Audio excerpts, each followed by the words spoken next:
Experience the future of packaging and processing up close and in action. Explore groundbreaking innovations, engage with hands-on solutions, and connect with the experts transforming the industry. See how these advancements can revolutionize your products, production lines, and business. It all starts here. Don't miss out. Register today at packexpolasvegas.com/unpackedpod.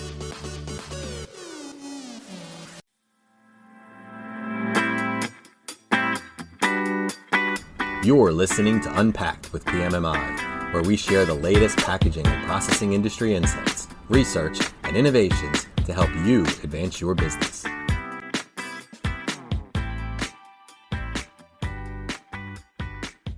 Hi, and welcome to another edition of Unpacked with PMMI. I'm your host, Sean Riley, and today we have a returning guest, Packaging World editor Matt Reynolds, for what we hope is going to be a reoccurring section here on the pod, where we talk with Matt about the latest things that he sees in the industry and maybe some trends or things that he sees happening in the near future. With that, welcome to the pod, Matt. Thanks for having me. My pleasure. So I guess off the top, based off of last year going into this year, what is something that jumps out at you as a trend or something that, is going to be a big deal in 2020? Yeah, well, I think especially in late 2019, we noticed the big picture is that for the last decade or so, big brand owners have been putting together pretty ambitious sustainability goals. And many of those goals center around nice round numbers. And one of those round numbers was 2020 being kind of the beginning of these target goals. There's a few more that are, have a certain percentage of recyclable material by 2025, some by 2030, and so on. But we're really starting to hit that point where these big brand owners and CPGs have set forth certain benchmarks. And I think we're seeing a ramping up of sustainability in order to hit what used to be lofty but distant goals, but now are becoming imminent dates. And I think you're going to end up seeing kind of a renaissance in recycling. Now, we've been recycling for many years to a certain amount of effect. Americans compared to, say, Europeans may not be recycling as much, but compared to some of the other routes to true sustainability, it might be that recycling, especially if we're doing it right, might be the lowest barrier to clear, to get towards, or at least lean towards, a truly, circular economy. So I think even in Pack Expo Las Vegas, which was a few months back, we saw really the push towards mono materials. I think the big picture there is that the U.S. and, well, everybody, but we had frequently leaned on the multi-layer materials that we had always used. Multi-layer, meaning multiple different materials within the same polymer or laminated together to produce certain different mechanical properties. One layer of polymer would be used for tensile strength, one for puncture resistance, one to prevent oxygen ingress or water permeability. So you'd have these laminates of multiple different materials put together to be able to successfully deliver whatever product, soda, or whatever it might be, to your doorstep. The downside was trying to recycle these multi-layer materials has been difficult. And we've always previously had the outlet of being able to sell our material to China. Well, that's no longer an option. So suddenly all that recycled material is back in our laps. And because we had always been able to use the outlet of China, we don't have the most sophisticated infrastructure, recycle-ready MRFs that are here to be able to handle that. So anyways, instead of trying to, and of course you've got competing technologies and the MRFs are getting better at what they do, but one simpler route, instead of trying to create technologies to recycle these multi-layer materials, is to instead change the material into an easily recyclable monolayer. So that was something that was just all over Pack Expo Las Vegas, this return to PE, straight PE, and so on. So just for 1 second to dumb this down for someone like me to understand. So basically we had technology that we used forever, and we decided, by this I mean the materials. We had technology that we used for most of the packaging last 50, 60, 70 years, whatever. Then we went to these multi-layered materials, and the reason was because they were recyclable, or just they were better, they were lighter? Yeah. What would be the reason that we, just to a quick summary of why we evolved away from the PEs and stuff to begin with. Yeah, well, some of the materials themselves wouldn't accomplish everything that was necessary for a package or a container to accomplish, to, whether that's shelf life or letting light into the package or puncture resistance. All the while, we're adding these layers to optimize the package itself to allow it the most shelf life and to be as fresh as possible when delivered. And maybe a straight PE couldn't handle that, or maybe a certain kind of PET or HDPE couldn't create in one package what multiple functional layers could do. Okay. So you're improving the package.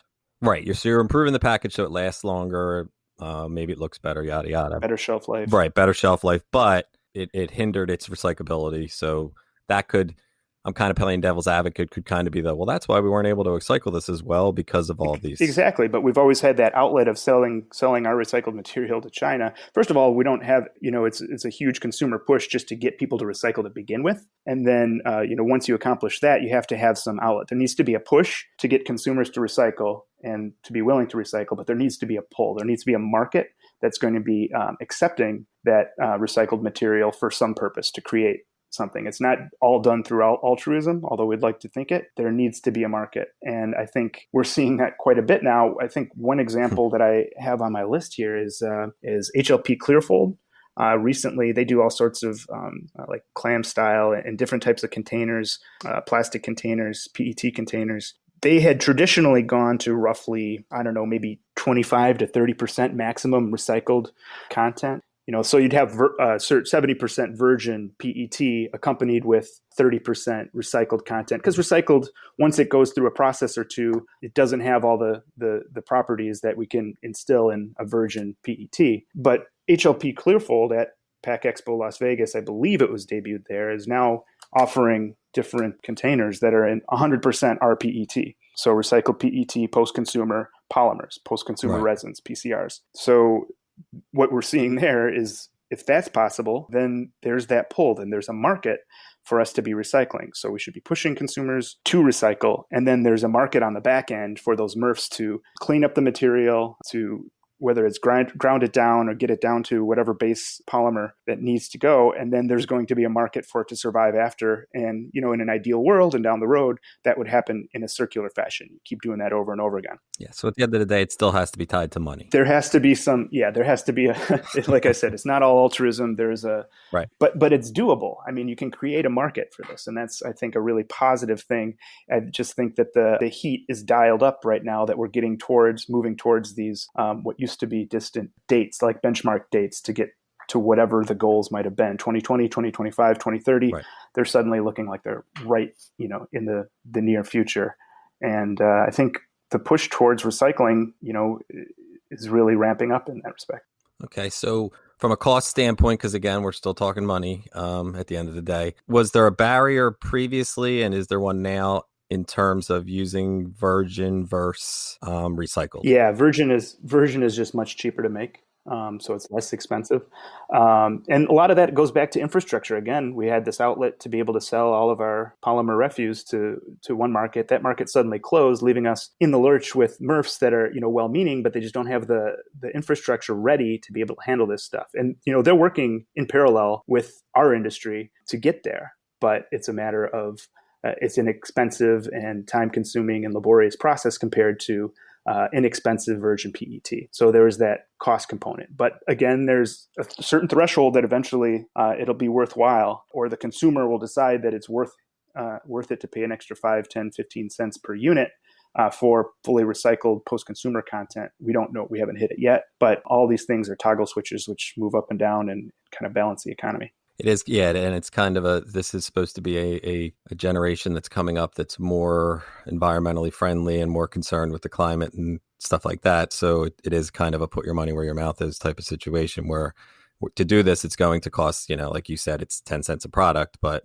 that adds up. Yeah, and honestly, I think just yesterday, this is timely. I think it was BlackRock announced yesterday that basically the general economy and the way that they invest, and they've got, I think, $7 trillion in holdings. So what they do is going to move the needle on the market regardless. But they're changing their focus and how they're investing to a more sustainable and climate focused future, because that's who their customer increasingly is going to be the millennial generation, who exemplifies exactly what you just discussed.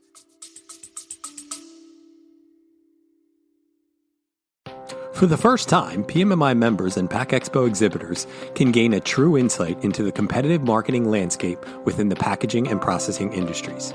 See real data from PMMI Media Group campaigns on engagement from validated, verified end users, including the amount of captured leads and even how Pack Expo booth visits align with pre-show marketing. You'll also get a full view of campaign strategies in market across all 12 months for competitors in your product category with variations by channel. This kind of intel has never been available before. Request your custom competitive analysis report now at pmmi.media/CAR. That's pmmi.media/CAR.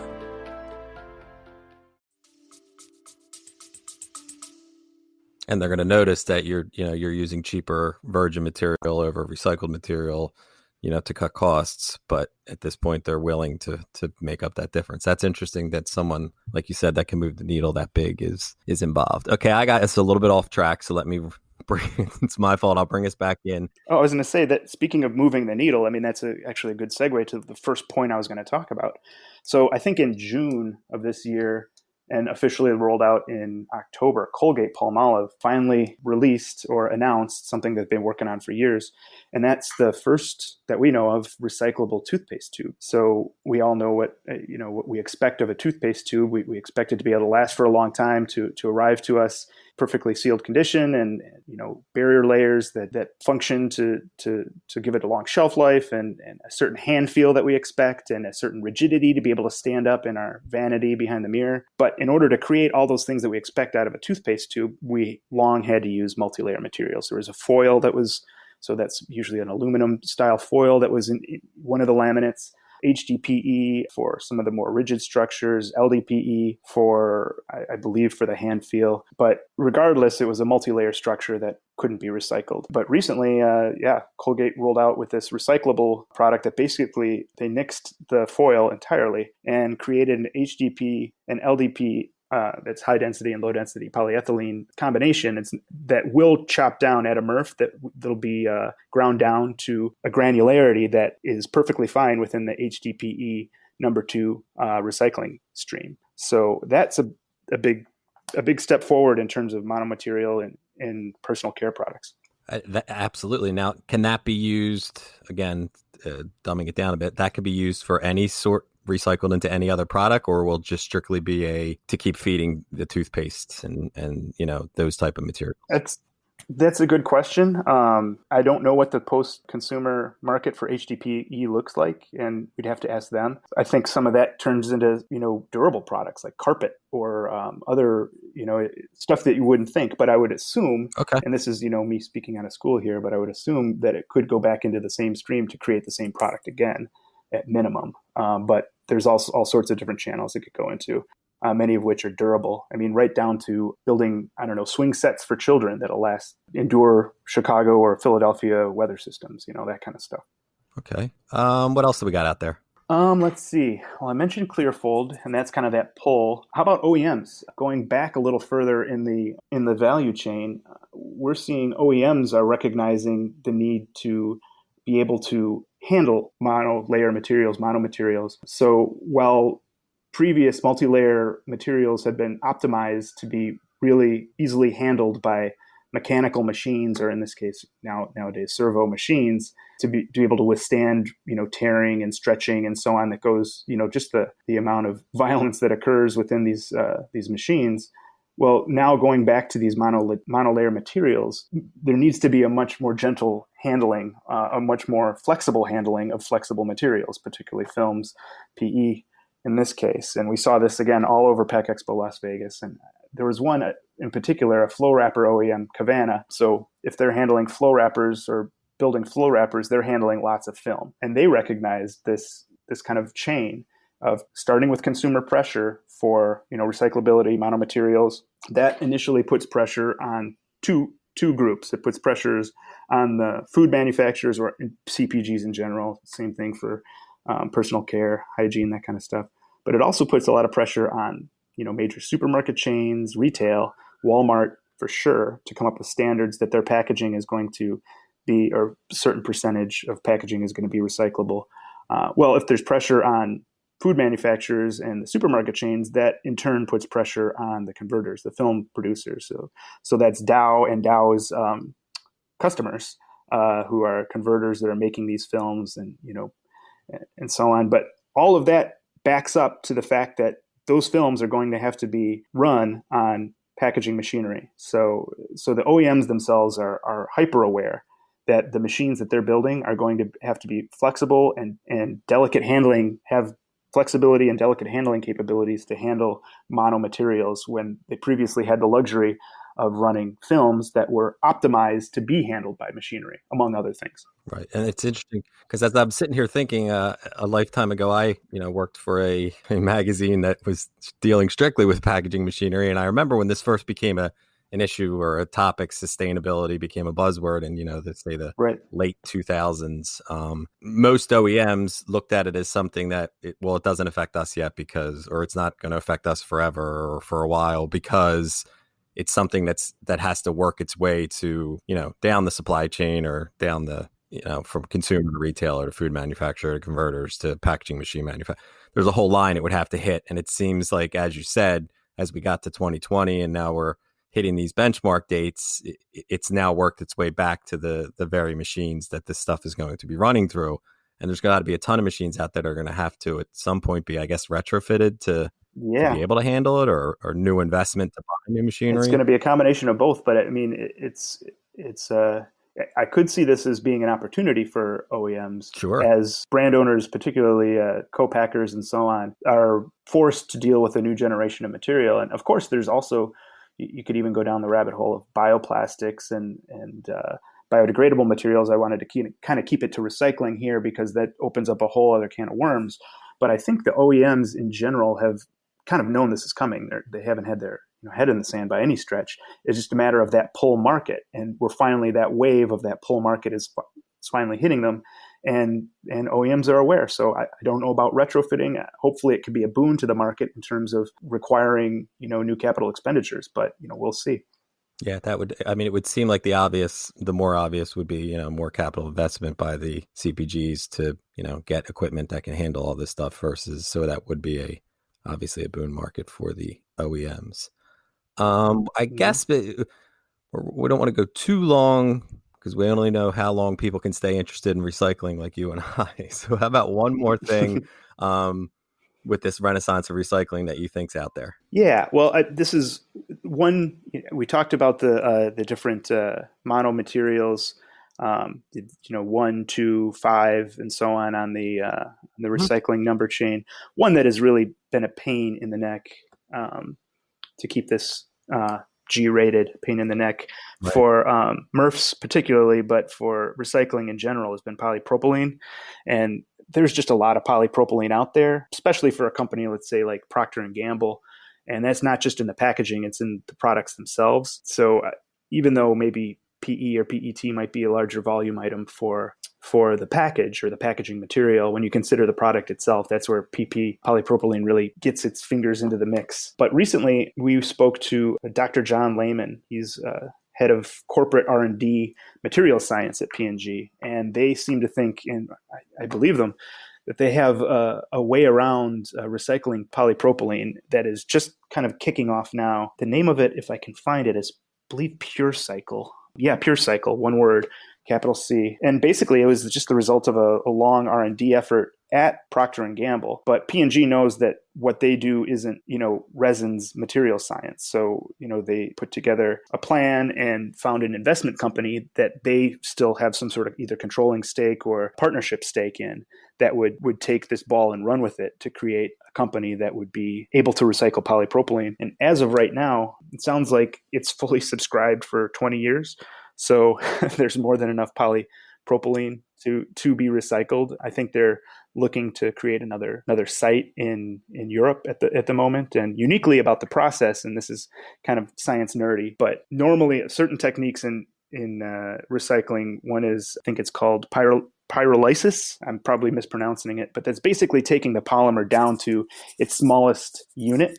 So it's basically, yeah, eating it all the way down to a single polymer unit, and then you can build it back up to basically whatever polymer you want from that basic unit. PureCycle doesn't do that. It actually is able to ground down to a certain size, wash, rinse. I think there's a solvent that's used to liquefy whatever PP. But what it doesn't do is it doesn't break it down to that single unit. So basically, PP in, PP out, or polypropylene in, polypropylene out. So It was very science nerdy. Then the PP in, PP out, I had to laugh at like a 2-year-old. So yeah, go no, ahead. Sorry. that's about it. Yeah, I was laughing too.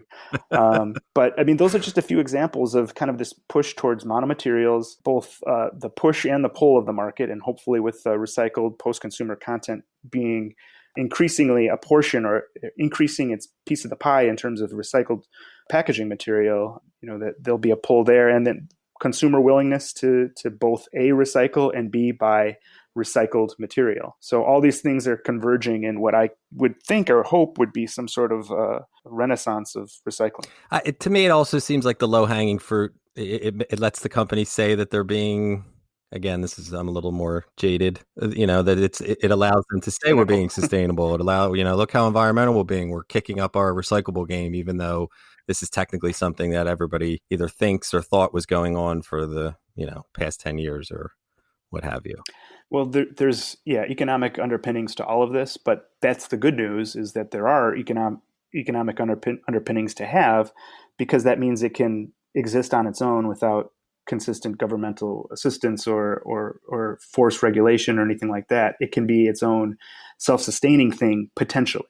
Nice. Okay. Well, then I know we went a little bit over, but before I get rid of you, what are we looking at for the issue, or the next issue of Packaging World? Is there something you want to tease out there that readers should be on the lookout for? So I've got a stack of papers I'm editing right now that we're covering cannabis. It's still an extremely fractured market, but some of the big picture takeaways I'm getting right now is just how mature it's become and how sophisticated packaging company, or CPGs, you would consider CPGs within the cannabis market, are becoming. Mm-hmm. There had been like a so-called first wave in California and Washington and Colorado that consisted by and large of cannabis hobbyists, career changers, people who were enthusiasts. You might call them cannabis enthusiasts, who were starting these brands and getting going.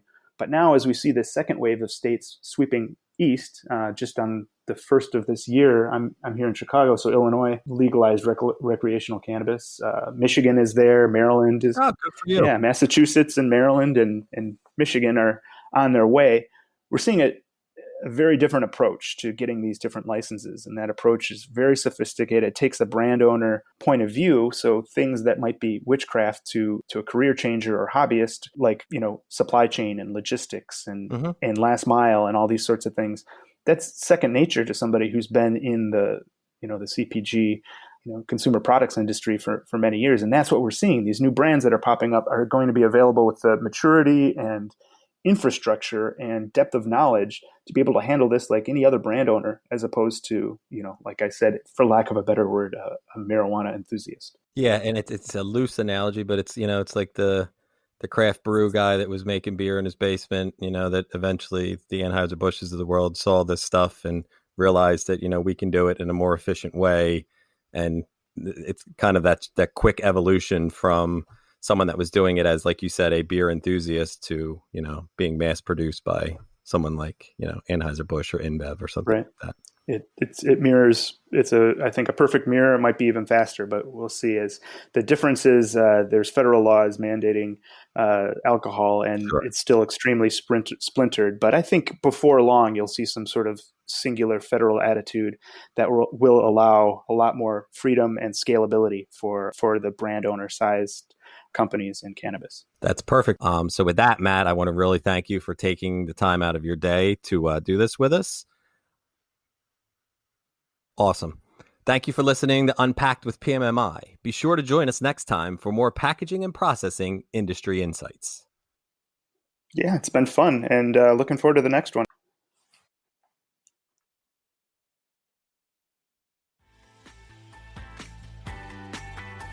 Please rate, review, and subscribe. To do that, go to the iTunes podcast or Spotify app on your phone and search for Unpacked with PMMI.